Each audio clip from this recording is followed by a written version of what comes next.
Mas aí, Matheus, eu acho que vem o ponto aqui para o nosso espectador, o investidor. Dependendo da retórica que for colocada e conforme vai cristalizando de fato, né? Porque tem muita pesquisa, Lula tá aparecendo muito na frente, mas as pessoas ainda não pararam para pensar de fato nas eleições, né? Elas vão começar Sim. a realmente pensar nisso e digamos assim, consolidar o seu voto por voto de julho e agosto. É isso que vai acontecer, né? E quando isso acontecer, nós vamos ver uma série de discursos. Se isso é discurso para inglês ver ou se é realidade, vai ficar difícil de saber. Agora, imagina nessa esteira populista o Lula prometendo todo tipo de benesse com uma postura extremamente populista. Isso óbvio que vai arrepiar o mercado e óbvio que pode gerar uma volatilidade muito grande. Eu não estou dizendo que isso vai acontecer, mas há essa possibilidade. Sim. Então, se a gente for parar para olhar um outro dado histórico em termos eleitorais, é a volatilidade em tempos de eleições por conta disso. E essa volatilidade é sentida especialmente no câmbio. E aí volta a uma tecla que a gente está batendo aqui na Liberta há muito tempo, né?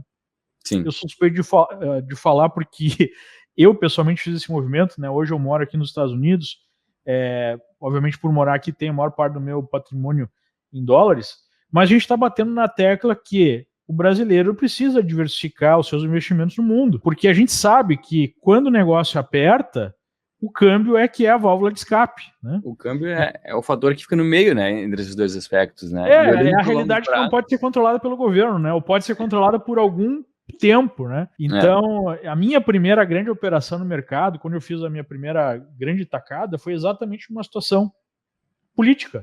O Fernando Henrique estava buscando a reeleição, aquele câmbio era insustentável, ele manteve o câmbio para garantir a reeleição e depois da reeleição abriu a torneira do câmbio e o real se valorizou, sei lá, 100%, o dólar, melhor colocando, se valorizou 100% em relação ao real em poucas semanas, né? Logo depois das eleições, no início do segundo mandato dele, que gerou uma onda inflacionária que produziu uma grande popularidade. A gente vê como os ciclos vão se repetindo, né? Então, esse ponto, não adianta interferir, né? Sempre interferência vai causar algum malefício, né? Então, o que eu vejo nesse início de ano é uma dinâmica positiva para o mercado brasileiro por estar fluindo dinheiro para os emergentes, até por uma questão de realocação de carteira, já que no mercado desenvolvido a gente teve uma performance muito positiva nos últimos vários anos, né? E o mercado de emergentes ficou muito massacrado aí, né? Ficou muito underperforming aí por muito tempo. Então a gente até está vendo essa realocação, né? E agora a China tentando puxar mais uma onda de crescimento aí através da expansão do crédito. Só que a China também já está hiper endividada e lá também já tem um problema de inflação, então não está tão simples assim. Perfeito. Mas enfim, a gente pode ter alguma movimentação positiva nesse início de ano, nesse primeiro semestre, mas eu duvido que nós não tenhamos aí bastante volatilidade por conta dessas eleições, que não, os primeiros sinais mostram que vão ser eleições muito sujas em todos os sentidos, né? Sim. E isso deve gerar alguma pressão em cima do câmbio. Então, uma das formas de se proteger seria ter alguma diversificação aí em outras moedas, né? Em outros mercados. Eu acho que esse é um consenso. Não sei se você concorda comigo. Concordo plenamente. A gente bate realmente bastante nessa tecla, né? Que tem muito investidor que busca, eu vou buscar aquelas ações defensivas, né? E aí, isso é possível de ser feito, de fato é recomendável, né?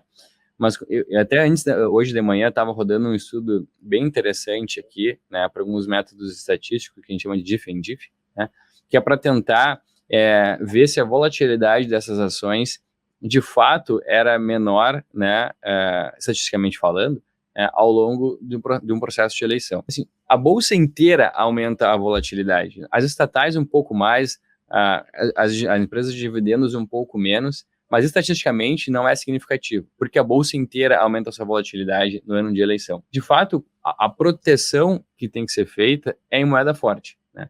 Então, quando a gente olha para o longo prazo, vamos pensar o Brasil daqui a 20 anos, é mais provável que a gente veja um dólar a 8 ou um dólar a 2. Eu enxergo muito mais um dólar indo para 8 do que um dólar a 2, né? Então, de fato, o que a gente precisa ter feito é ter uma moeda, ter uma parte dos nossos recursos em moeda forte. E mesmo o americano não tem 100% dos seus recursos investidos nos Estados Unidos, né? Diversifica geograficamente, né? E no Brasil, até por uma cultura de um país muito fechado, a gente tem uma pequena parcela, às vezes, na maioria das vezes nada, fora do Brasil. E isso, de fato, é um risco muito grande. A gente já tem a nossa fonte de renda, geralmente aqui, seja salário, seja empresas aqui no Brasil, e nossos investimentos também estão aqui, a nossa casa está aqui, nossos custos são em reais, então tudo gira em torno do real, que está se desvalorizando e tem que se desvalorizar. Então, de fato, não seria muito inteligente como forma de gestão de portfólio a gente ter uma concentração tão grande. A gente percebe, sim, que o câmbio deve continuar se desvalorizando, né? Muito por conta desse aumento de inflação e desse diferencial de inflação que deve continuar ocorrendo, né? O Brasil, muito provavelmente, deve continuar com uma inflação mais alta que nos Estados Unidos. Isso, por si só, o fato que equilibra a inflação nos dois países, taxa de juros nos dois países, é o câmbio. Então, o câmbio deve continuar sendo menos favorável para o real e mais favorável para o dólar.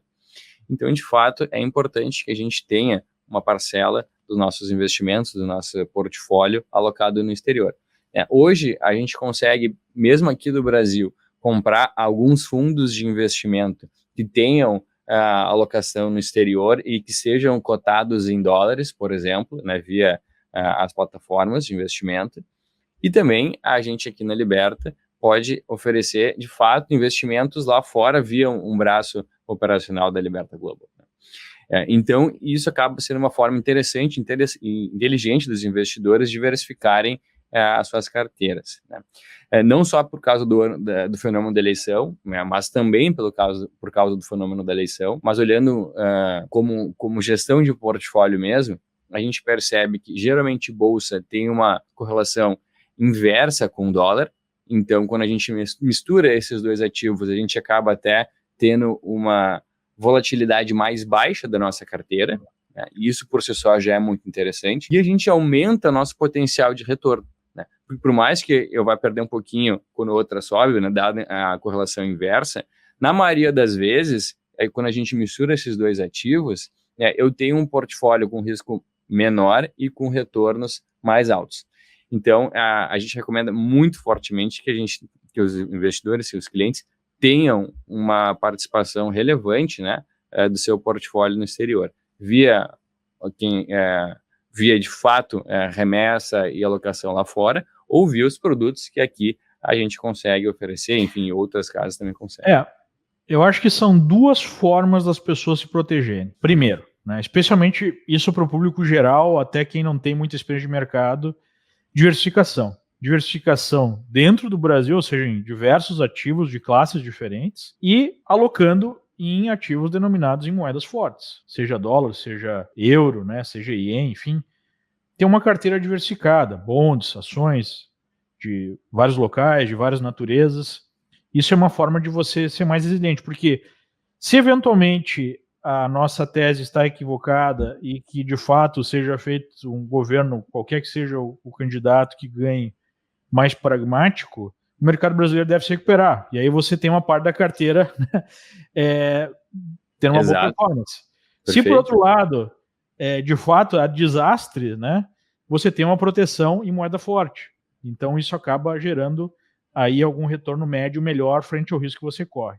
Agora, eu chamo a atenção para a necessidade de você conhecer cada vez mais sobre o mercado e montar operações um pouquinho mais complexas. Porque aí você consegue surfar essas variações grandes e consegue montar proteções contra as situações, né? Então, o que eu quero dizer com isso? Não só no Brasil, mas o mundo passa por uma fase muito complicada. Nós estamos aí num nível de endividamento em nível global muito alto e um período muito longo de expansão da economia, né? Então não seria estranho em algum momento nós termos aí alguma correção maior, nós temos um rearranjo do próprio sistema, né? Um cara que tem falado muito disso é o Ray Dalio, por exemplo, né, que acredita nessa tese de super ciclo de endividamento. Então, nesse cenário, é muito mais difícil você proteger o seu patrimônio e você até fazer ele crescer se você não tiver conhecimento sobre como fazer investimentos de uma forma um pouco mais complexa, de uma forma um pouco mais profissional. Então, se tem uma dica que eu posso dar para você estude mais o mercado, aprenda a fazer operações um pouquinho mais complexas, por exemplo, operações estruturadas, onde você compra ativos, compra opções, né? Porque aí você não só se protege, como pode aproveitar oportunidades que vão surgir conforme o mercado vai ficando mais volátil, né? Inclusive o que está acontecendo hoje aqui nos Estados Unidos.